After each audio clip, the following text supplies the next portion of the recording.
Welcome to Bablu voice channel. प्यारे दोस्तों, गांव के चौधरियों ने मस्जिद के मौलवी को किसी बात पर नाराज होकर निकाल दिया। फिर ख्याल आया कि अब जुमा कौन पढ़ाएगा। वो साथ वाले गांव से दाढ़ी वाले कुल्फी फरोश को पकड़ लाए कि स्याना लगता है, इसी से पढ़वा लेते हैं। कुल्फी वाला मनबर पे बैठा, उसने खुतबा दिया, लोगों नमाज पढ़ो, अच्छे अमाल करो, ज़कात दो तो जन्नत में जाओगे, वहाँ हूरें मिलेंगी, दूध वर्गियाँ, खोए वालियाँ, मलाई वालियाँ। मुअज़्ज़ज़ सामीने ग्राम, उस्तानी जी का अपने मंगेतर को जवाबी खत। माय डियर ताजुद्दीन, सलाम मोहब्बत।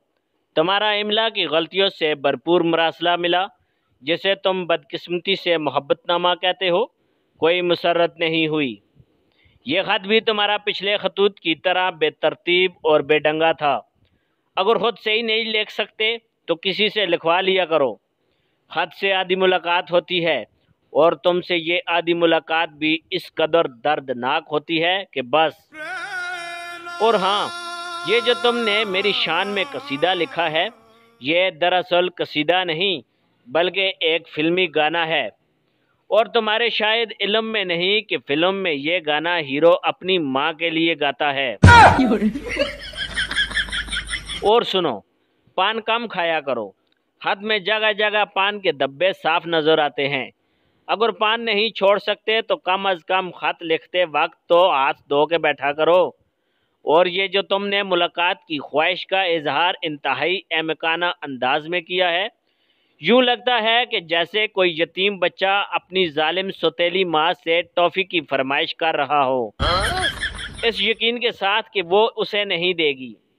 एक बात तुमसे और कहनी थी कि कम अज कम अपना नाम तो सही लिखा करो।